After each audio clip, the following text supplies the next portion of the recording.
Well, Mike, it is great to have you back. Now, I know a lot has changed since the last time you were on the show, and we are dying to chat about that. But before we get to it, you're currently in the form of your life, and Quins are now up to 4th place.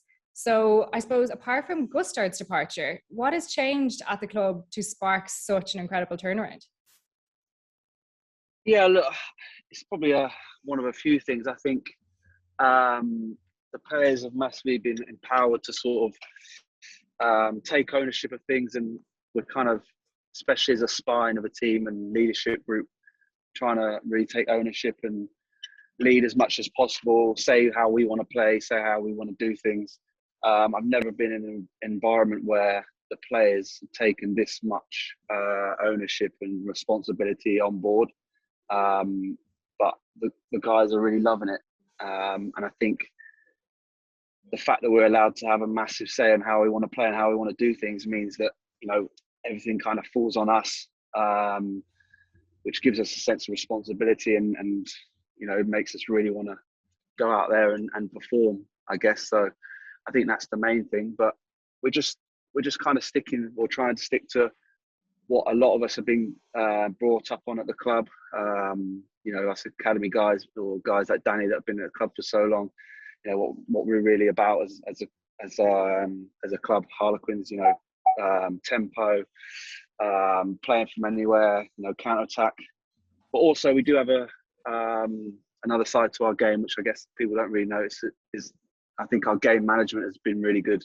You know, we're actually top of the kicking stats in the Premiership. So, you know, we do try and have that all court game, and I think we're showing that at the moment. Yeah, it's interesting you talk, Mike, about responsibility. Like when you look at the spine of your team, you know, Baldwin's an international player. You look, you know, Kerr, yourself, Esterhuizen is a Springbok. And when you sprinkle that in with youth, like, you know, John March and Marcus Smith, all these young, exciting, especially back 5 players for you boys, you know, a couple of young lads who are absolute carbon. Don Brandt's been fantastic for you the last couple of years. It bodes really well. I've been really excited watching Quins this year. I think it's fantastic, just been immense. And you're right, it's playing the Quins way. Like when I played at the club, something we probably didn't quite do enough of. But you look like you're all having fun. When you talk about taking responsibility and empowerment, is that deciding the way you play? Or, because we all know coaches are there to facilitate players. You know, the players ultimately the people who have to go on the pitch. But what exactly are the coaches doing? Talk us through how it works. What, you meet on a Monday morning, you preview the opposition. How is everything working with the players? Yeah, so look, it's literally everything from how we want to defend the maul to how we want to play in the game, to our moves, everything really. We're taking ownership of. Yeah, is that the weekly plan as well, Mike? Yeah, so how it works is we'll meet on usually a Monday. If we're playing on a Saturday and we played on a Saturday, we'll meet on a Monday as a spine team. So we call it a spine meeting. And like you said, it's the hooker, it's the line-out caller, our captain, our number 8, our 9 and 15, plus Andre as our defensive captain. So it's all those guys we'll meet, and it's myself, sorry, yeah. We'll all meet and we'll talk about the game that's just gone, any learnings that we want to take from it, and then how we want to move forward.